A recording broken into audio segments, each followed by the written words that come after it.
Assalamualaikum dan selamat sejahtera. Okey, berjumpa lagi kita pada video kali ini. Okey, untuk topik hari ini adalah 12.1.6 Mode, Mean dan Median daripada perwakilan data. Boleh rujuk buku teks pada muka surat 264. Okey, untuk mode, mean dan median daripada perwakilan data, kita kena faham dan ingat kembali pada pembelajaran yang lepas, apa itu mode, apa itu median dan apa itu mean. Okey, mode ialah nilai paling tinggi kekerapannya ataupun paling banyak.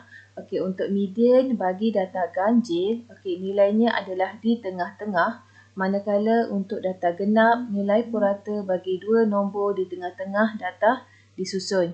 Manakala mean adalah nilai yang diperoleh apabila jumlah nilai data dibahagikan dengan bilangan data. Okey, kita tengok pada contoh 22. Tentukan mode bagi setiap perwakilan data berikut. Okey, seperti kita tahu mode adalah yang paling banyak. Okey, A, carta palang menunjukkan bilangan pelancong ke pulau peranginan. Okey, jadi kita kena cari di pulau apa yang paling ramai orang pergi. Okey, kita tengok Pulau Langkawi sebanyak 10,000. Okey, Pulau Pangkor sebanyak 6,000. Okey, Pulau Perhentian 10,000. Okey, dan Pulau Redan sebanyak 4,000. Okey, sebab ditulis kat sini 1,000. Okey, jadi mode ialah Pulau Perhentian dan Pulau Langkawi iaitu sebanyak 10,000. Okey, B, piktograf menunjukkan jenis buah-buahan yang digemari oleh murid tingkatan 2 Bistari. Okey, sila rujuk kepada piktograf yang diberi. Okey, satu gambar mewakili 3 murid. Okey, untuk pisang ada 9 sebab 3 darab 3. Okey, tembikai pun 9. Okey, durian pun 9 dan mangga juga 9. Jadi tiada mode kerana tiada nombor yang berulang. Okey, C, carta pai menunjukkan pengangkutan yang digunakan oleh murid untuk ke sekolah. Okey, kita boleh tengok berjalan kaki ni adalah sebanyak 90 darjah disebabkan dia adalah satu sudut yang tegak.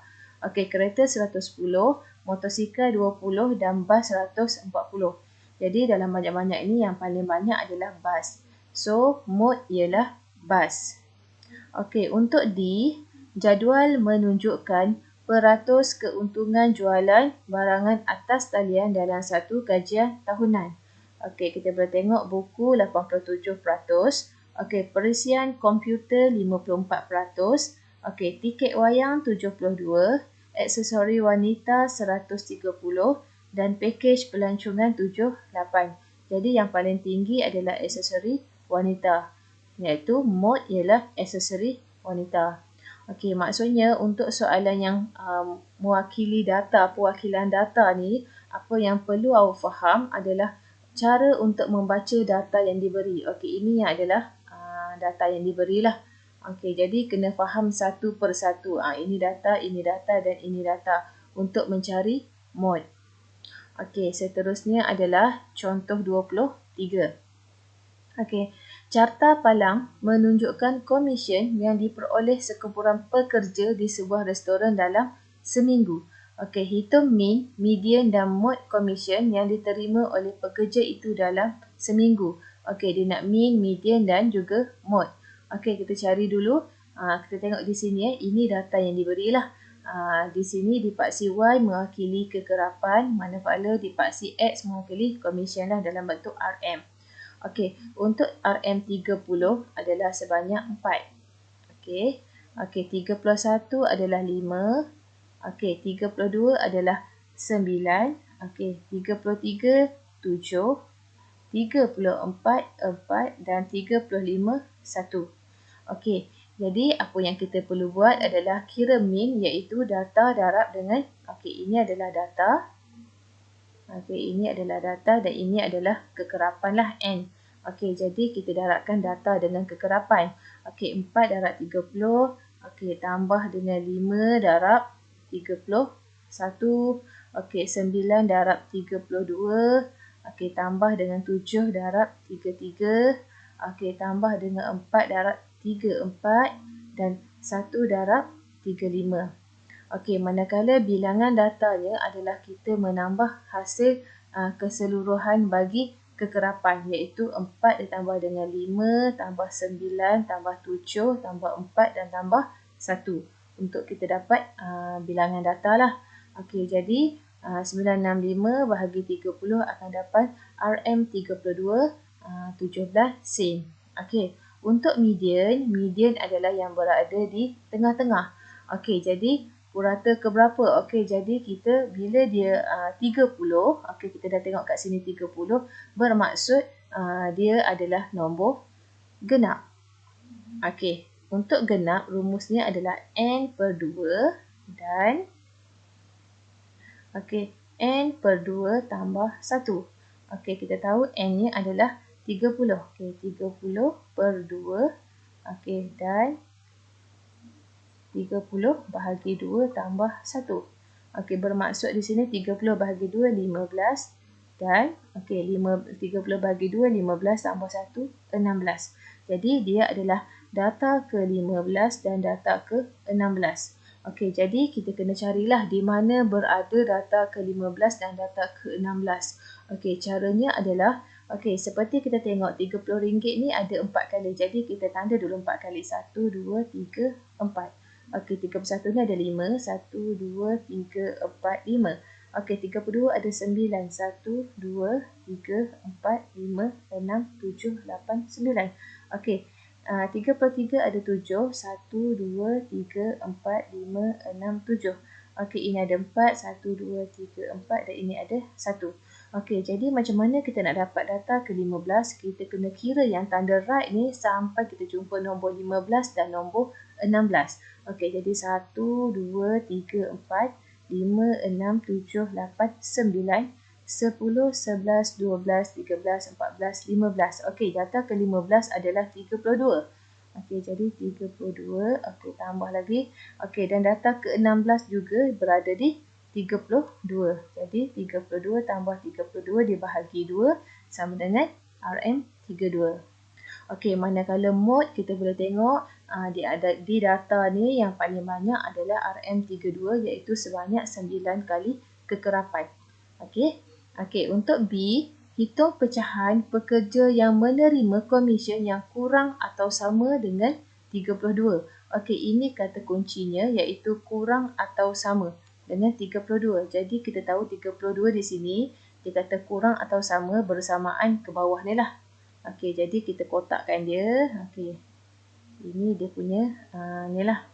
Okey, jadi dia nak pecahan pekerja. Okey, jadi dia adalah 4 tambah 5 tambah 9. Okey, ini adalah untuk inilah kurang atau sama bersamaan dengan 4 tambah 5, 9. 9 tambah 9 adalah 18 per 30. Okey, jadi kita kecilkanlah bahagi 6 sama dengan 3 per 5. Okey, dan biarkan jawapan dalam bentuk ini. Jangan tukar kepada perpuluhan sebab dia kata dia nak pecahan. Okey. Okey, seterusnya adalah contoh 24. Okey, jadual menunjukkan bilangan kesalahan ejaan murid di tingkatan 2 amanah yang dilakukan ketika menulis karangan bahasa Melayu. Okey, ini adalah bilangan kesalahan ejaan. Okey, 0 seramai 4 orang. Okey, 1 seramai 8. Okey, 2 X. Okey, 3 seramai 6 orang. 4 5 orang dan 5 kesalahan adalah seramai 4 orang. Okey, jika min bilangan kesalahan ejaan murid itu ialah 2.4, hitung nilai bagi X. Okey, di sini adalah dia dah bahagi min. Dia cuma suruh kita mencari nilai X lah. Okey, jadi langkah pertama yang awak perlu buat adalah gunakan rumus min lah. Yang apa? Min sama dengan hasil tambah data darab kekerapan. Okey, dan dibahagi dengan bilangan data. Okey, jadi kita tengoklah data dan kekerapan. Okey, ini adalah data dan ini adalah kekerapan. Okey, jadi kita pun darab lah. Okey, 0 darab 4, 1 darab 8, 2 darab X, 3 darab 6, 4 darab 5 dan 5 darab 4. Okey, jadi dah dapat, kita isi sahaja dan jangan lupa isikan min ni 2.4 sebab dia dah bagi tahu minnya adalah 2.4. Okey, jadi kita pun tambahlah. Okey, ini akan dapat 0, 4 darab 0, 0, 8 darab 1, 8. Okey, ini akan dapat 2X, 6, 3, 18, 5, 4, 20, 4, 5, 20. Okey, 20, 40. Okey, 40, 58, 66. Jadi kita tinggal 2X tambah 66. Okey, di bawah ni 4 tambah 8 tambah X tambah 6 tambah 5 tambah 4 akan jadi X tambah 27 sama dengan 2.4. Okey, 2.4 ni seperti yang diberilah. Okey, jadi kita pun akan bawa inilah. Okey, kita akan menggunakan persamaan ni. Okey, kita bawa ke sini. Ini dalam keadaan bahagi, bawa ke sini akan jadi darab lah. Jadi dia akan jadi seperti ini. 2X tambah 66 sama dengan 2.4 darab X tambah 27. Dan mesti letak di dalam kurungan supaya kita tahu ini adalah operasi darab. Dari sini bahagi, bawa ke sini dia adalah darab. Okey, jadi bila dah sampai kat sini, kita kena kembanglah 2.4 darab X, 2.4 darab 27. Okey, jadi 2.4X tambah 64.8. Okey, bila dah dapat macam ni, kita kena bawa lah 2.4X ni kepada 2X. Okey, jadi 2.4X tolak 2X sama dengan 66 tolak 64.8. Okey, jadi 0.4X sama dengan 1.2, X sama dengan 3. Untuk soalan B, okey, jika median bagi taburan kekerapan itu ialah 3, hitung nilai maksimum bagi X. Okey, dia kata median adalah 3. Okey, jadi kita letaklah, kita akan susun ikut ni lah. Okey, 0, 4 kekerapan dia, 1, 2, 3, 4. Okey, 1 ni 8. Okey, 2 ni kita tak pasti, kita letakkan macam ni dulu, titik-titik. Okey, 3 adalah 6. Okey, 1, 2, 3, 4, 5, 6. Okey, kita pisahkan 1 dengan 5 disebabkan dia kata 3 kan. Okey, jadi kita letak dulu kat sini 1 dan kat sini 5. Okey, 4 sebanyak 5 dan 5 sebanyak 4. Okey. Jadi, kita boleh tengok nilai terbesar bagi X jika mediannya di sini. Okey, dia letak kat sini. Okey, kita anggap dia kat sini. Okey, jadi 4 ditambah dengan 8 tambah dengan X. Okey, sama dengan 5 tambah 5 tambah 4. Okey, jadi 4 tambah 8, 12 tambah X sama dengan 14. Okey, jadi X sama dengan 14. Yang 12 ni bawa ke sini akan tolaklah. 12 jadi X sama dengan 2. Maka nilai terbesar bagi X ialah 2. Okey, dia akan jadi 2. Dia tak akan jadi 3 lah. Itu nilai terbesar. Sebabnya kat sini dah 3. Kat sini dah diberitahu mediannya adalah 3. Okey, jadi kita gunakan persamaan ni lah. Okey, maka nilai maksimum bagi X ialah 2. Okey, disebabkan di kiri dan di kanan. Kita dah kira guna persamaan. Okey, C. Jika mod bagi kesilapan ejaan yang dilakukan oleh murid ialah 2, okey, tentukan nilai minimum yang mungkin bagi X. Okey, dia kata mod ni adalah paling kerap. Dia kata sekiranya 2, okey, jadi nilai maksimum dia adalah 9. Okey, dia jawab sini 9. Kenapa 9? Sebab kita tengok dalam data ni, yang paling tinggi adalah 1, 8 kan?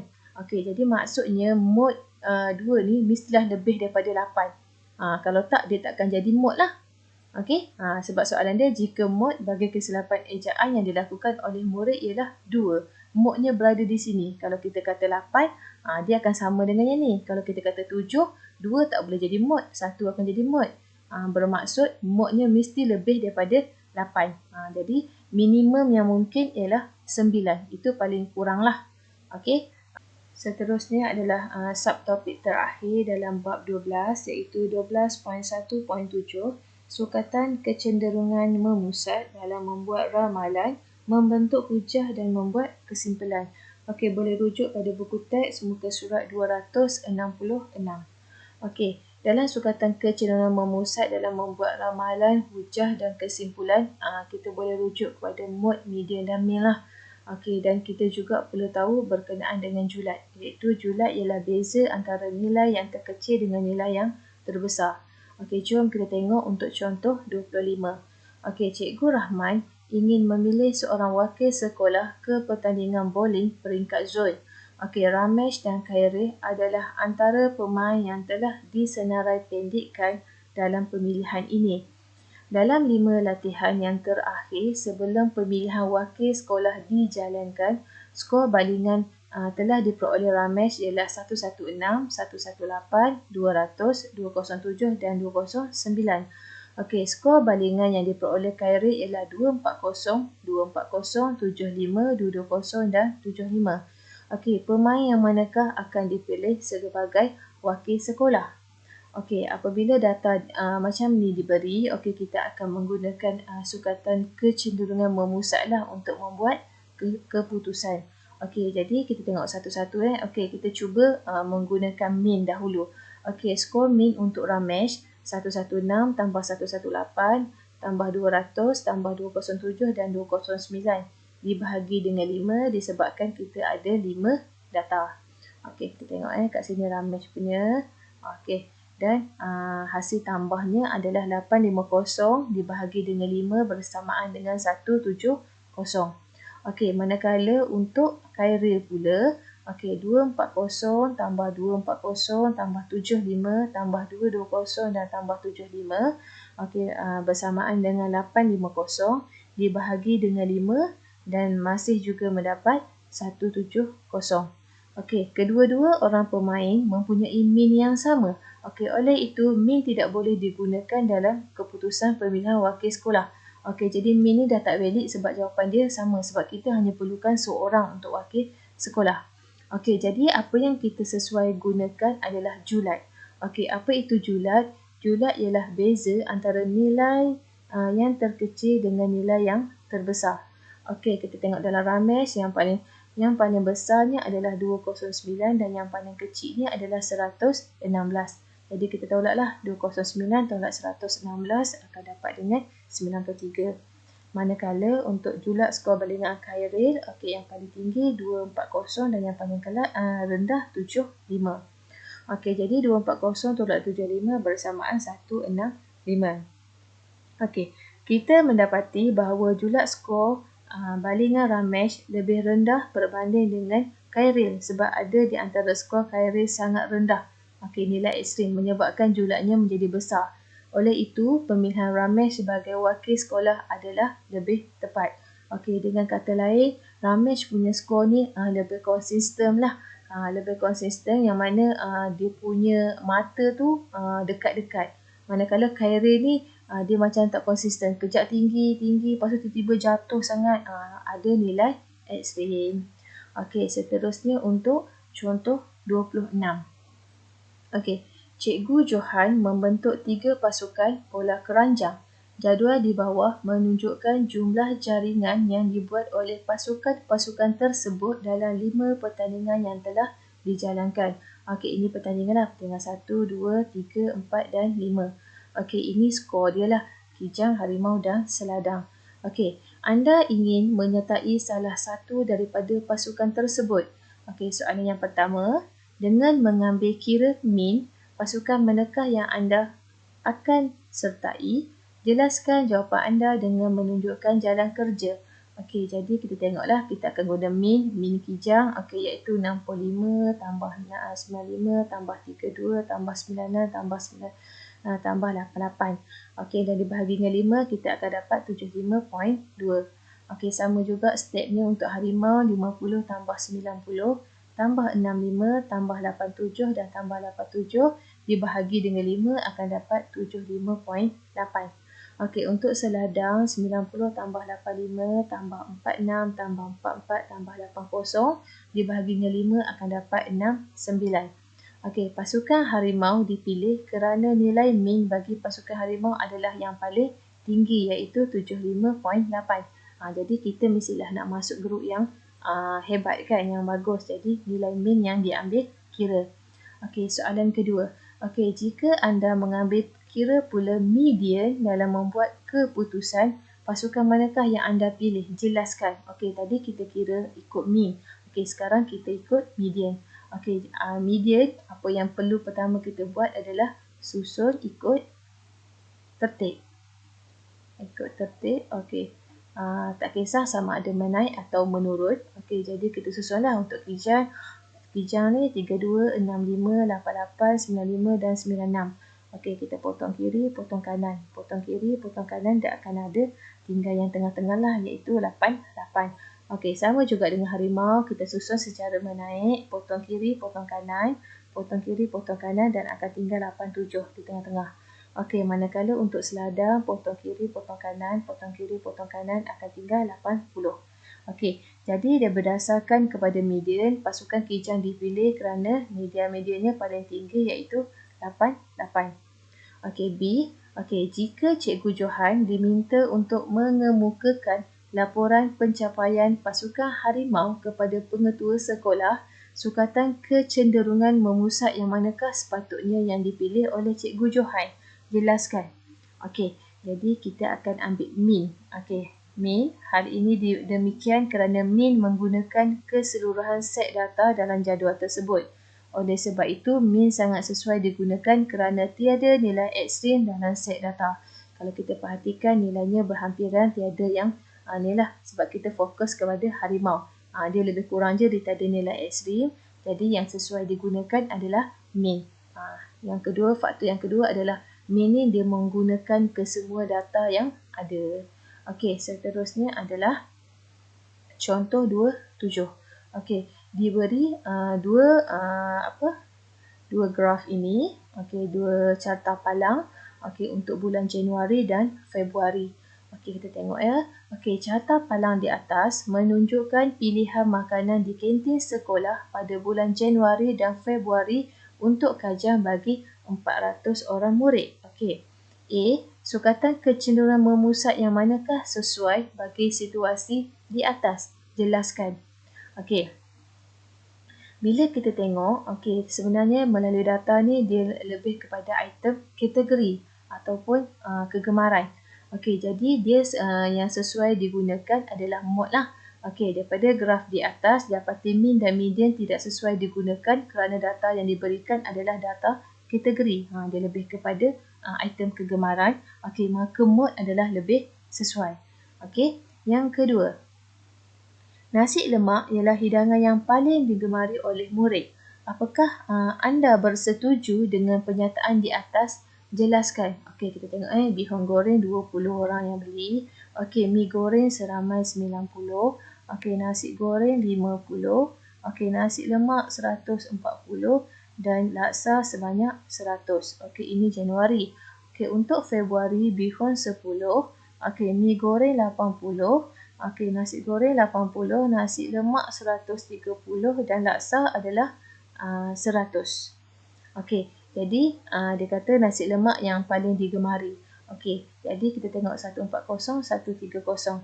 Okey, jadi bersetuju kerana nasi lemak ialah mod bagi bulan Januari dan Februari. Kedua-dua bulan modnya adalah nasi lemak. Jadi memang dia paling digemari lah. Okey, yang ketiga, anda merupakan ahli jawatankuasa kantin dalam persatuan pengguna. Anda diminta untuk mencadangkan makanan yang perlu dikurangkan penjualannya. Berikan alasan anda. Okey, kita tengok rujuk balik kepada carta palang kedua-dua bulan. Okey, kita tengok yang manakah makanan yang paling kurang digemari, yang paling kurang dibeli. Okey, jadi daripada situ kita boleh buat kesimpulan lah. Okey, bihun goreng perlu dikurangkan kerana mempunyai kekerapan yang terendah dalam bulan Januari dan Februari. Kita tengok Januari 20, Februari makin turun 10. Jadi maksudnya kita perlu kurangkan penjualan ataupun tak perlu jual pun tak apa. Okey, jadi disebabkan dia punya kekerapan, dia punya jualan adalah sangat rendah. Okey. Okey, so setakat ini sahaja dulu untuk video kali ini. Okey, maksudnya kita dah settle untuk bab 12. Okey, jumpa lagi pada video akan datang. Terima kasih semua. Assalamualaikum.